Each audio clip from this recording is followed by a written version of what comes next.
Olá pessoal, bem-vindos ao curso de Técnicas de Programação de Computadores. Essa é a última parte do curso relacionado à parte de fundamentos de um programa de computador. Nós já visitamos como o Portugal trabalha com declaração e inicialização de variáveis, com instruções de entrada e saída, com operadores matemáticos de comparação e lógicos. E na última aula nós vimos as estruturas de seleção.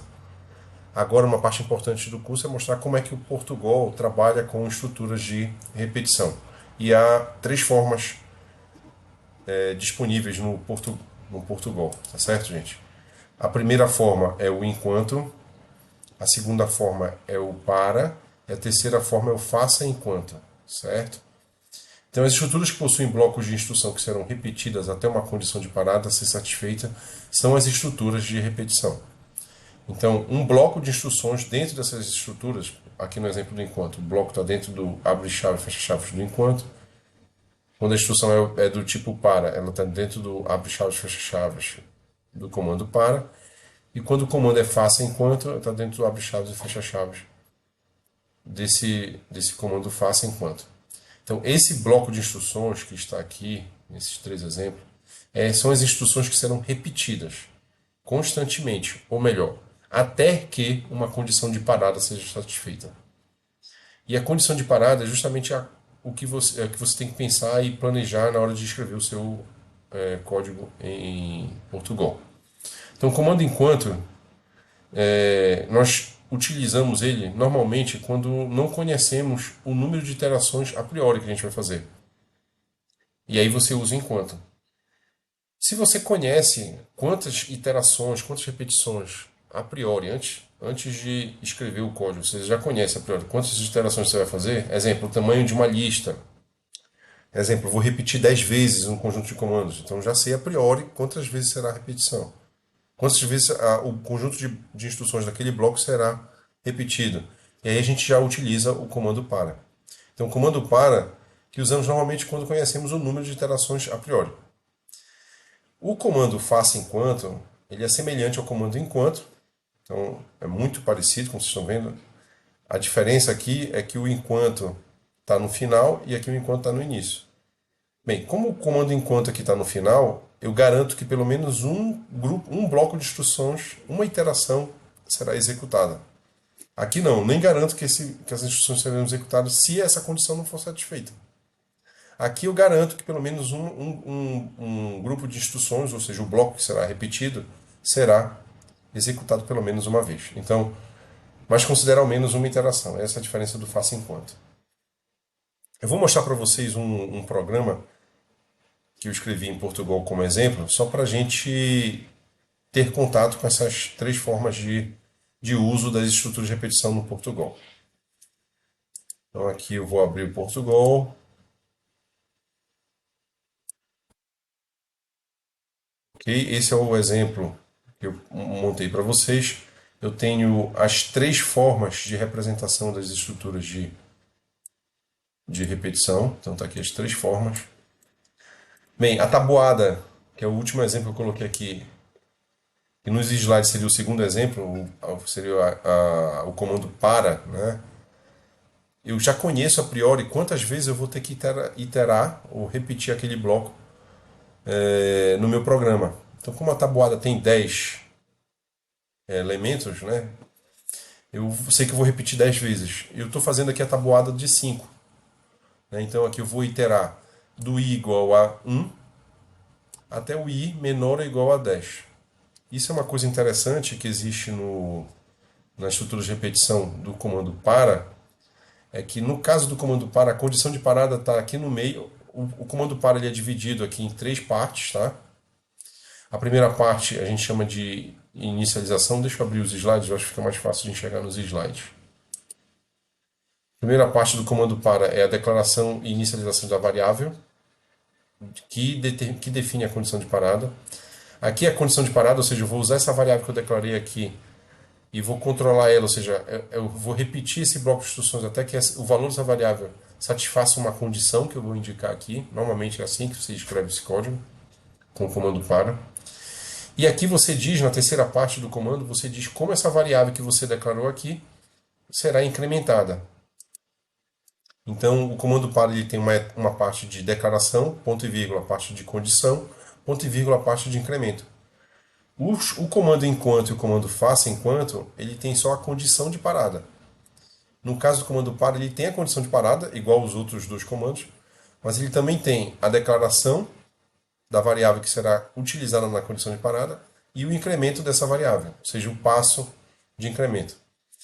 Vamos voltar lá para o código.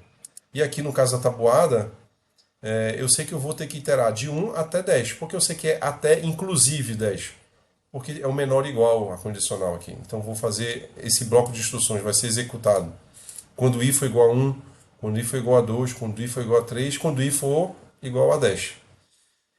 E o i vai ser incrementado de quanto em quanto? De 1 em 1, porque aqui tem um i mais mais, está dizendo que o i vai aumentar em uma unidade a cada iteração dessa repetição aqui que eu estou escrevendo no bloco para. Bem, essa é uma forma de escrever uma repetição. Outra forma de escrever uma repetição é quando eu não conheço o número de repetições que eu terei. Então, imagina aqui uma variável lógica que eu chamei de continuar. E essa variável lógica que continuar, eu inicializo ela com verdadeiro, ou seja, eu quero que continue. E aí eu tenho uma variável resposta, que é um caractere, que eu vou ler do usuário. Bem, enquanto continuar, ou seja, enquanto isso aqui for verdadeiro, faça o que está dentro do bloco. Enquanto essa condição aqui for verdadeira, faça o que está dentro do bloco. Ou seja, qual é a condição de parada quando essa condição for falsa? E aí eu pergunto para o usuário, deseja continuar? Né? Continuar aqui uma pergunta. S ou S maiúsculo ou S minúsculo para sim. Então, se eu digitar S ou S minúsculo, a variável continuar, ela vai continuar sendo verdadeiro. Porque eu faço um teste aqui, ó, o valor dela é igual. S minúsculo é igual ao valor que você digitou na resposta? Perdão, S maiúsculo. Ou S minúsculo é igual ao valor que você digitou na resposta? Se uma coisa ou outra for verdadeira, o continuar é verdadeiro. Então, eu continuo pedindo para o usuário, apresentando para o usuário essa pergunta. Continuar assim, continuar assim. Ou seja, esse bloco de instruções vai continuar enquanto eu estiver apertando sim. Nesse outro exemplo aqui, eu garanto que pelo menos uma interação vai acontecer. Pelo menos eu vou digitar uma vez a expressão. Desculpe, digite um número inteiro positivo. E aí ele vai digitar um número inteiro. Esse valor que ele digitar vai ser armazenado na variável número, que é essa variável declarada aqui. Enquanto esse número for menor do que zero, eu vou pedir para digitar de novo. Não, digite o número inteiro positivo. Eu estou colocando aqui acima o que cada bloco faz, tá? Estou descrevendo aqui em cima o que cada bloco faz. Isso aqui são comentários, e em breve eu vou mostrar para vocês, vou falar para vocês sobre comentários no Portugal. Mas deixa eu executar esse exemplo para a gente ver na prática essas três formas de representar repetição.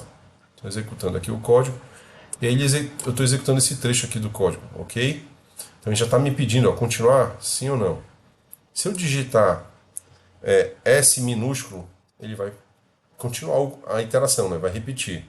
S maiúsculo, ele vai repetir. Agora, se eu digitar qualquer outra coisa, B, o F de Fábio aqui,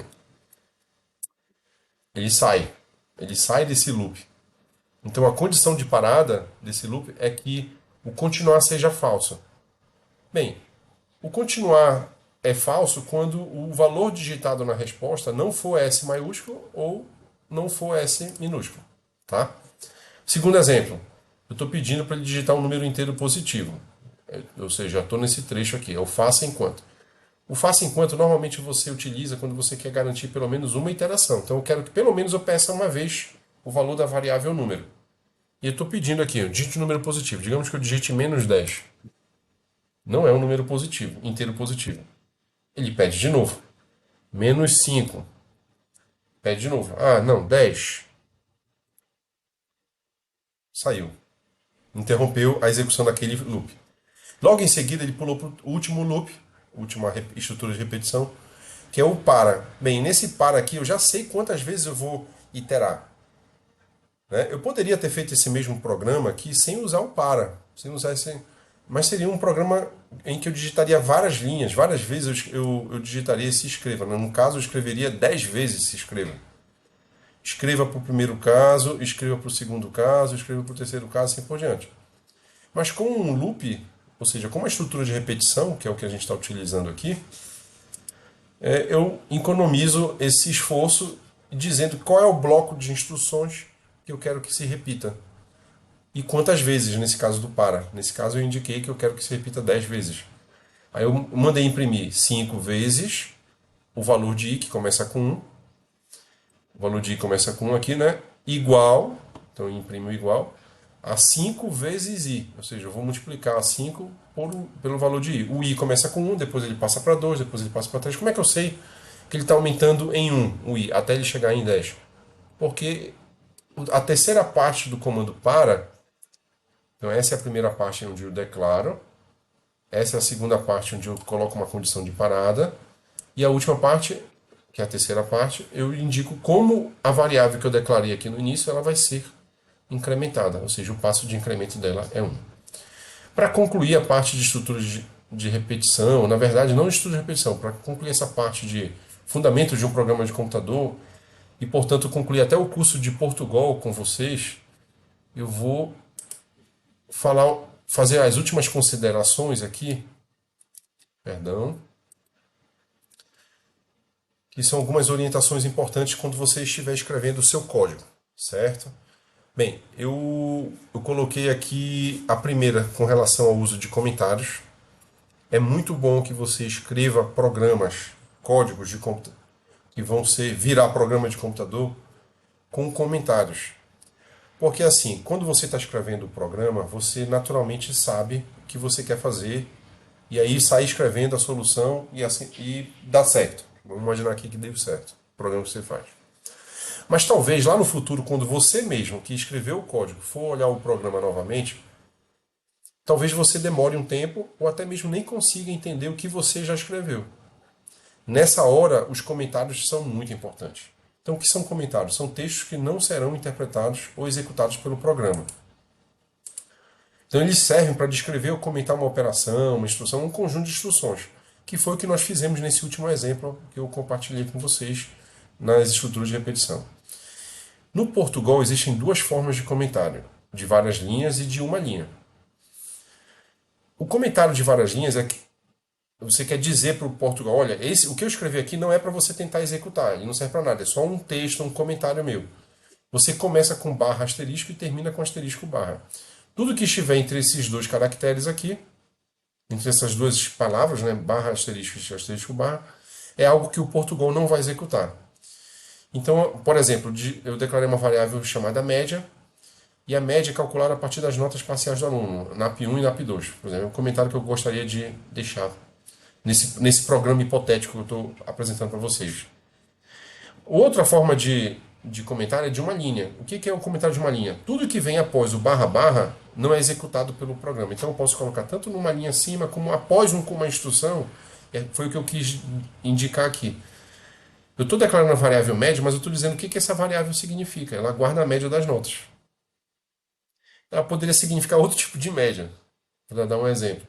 Mas aqui eu estou dizendo, ela guarda a média das notas. Ok, parece óbvio, mas às vezes é importante você documentar o seu código com os comentários. Essa é a primeira orientação importante que eu gostaria de compartilhar com vocês.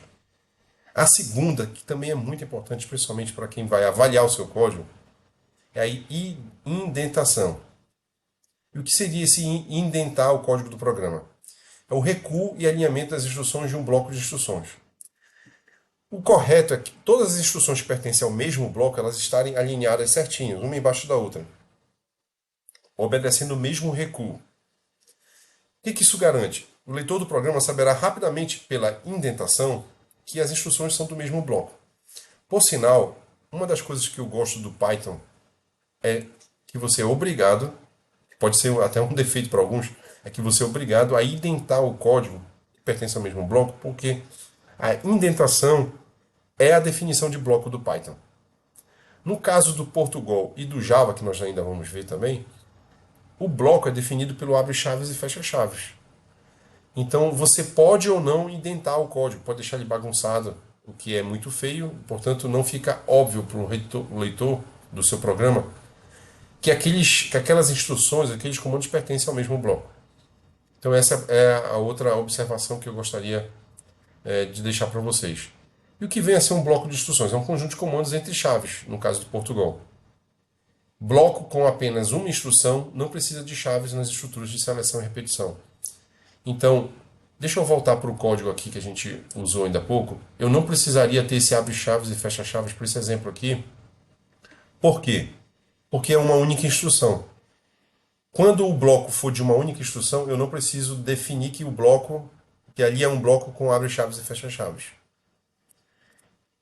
Quanto à indentação, que eu gostaria de comentar nesse código aqui, ó, por exemplo, esse trecho de código aqui, do faça enquanto. O escreva e o leia estão com o mesmo recuo, ó, dois espaços aqui, ó. Existem dois espaços aqui separando eles, certo? Além de eles terem o mesmo recuo, ou seja, o bloco começa aqui nesse abre-chaves e termina aqui nesse fecha-chaves, abre-chaves, tá? Abre-chaves e fecha-chaves aqui, ó. Mesmo recuo, dois espaços, né? Apesar deles terem o mesmo recuo, perdão, o fato deles estarem no mesmo bloco não obriga que eles tenham o mesmo recuo. Mas é bom que eles tenham o mesmo recuo, ou seja, a mesma indentação, porque facilita a leitura de quem está olhando esse código que já sabe que eles pertencem ao mesmo bloco. Não precisaria me preocupar em procurar o abre-chaves e o fecha-chaves desse conjunto de instruções. Para concluir, nesse exemplo aqui eu botei, ó, coloquei comentários com barra barra, aqui comentários de uma única linha, porque é só barra barra. Eu comentei cada trecho de código indicando o que ele vai fazer, o próximo trecho de código. Tá certo? Então é isso. Obrigado, pessoal.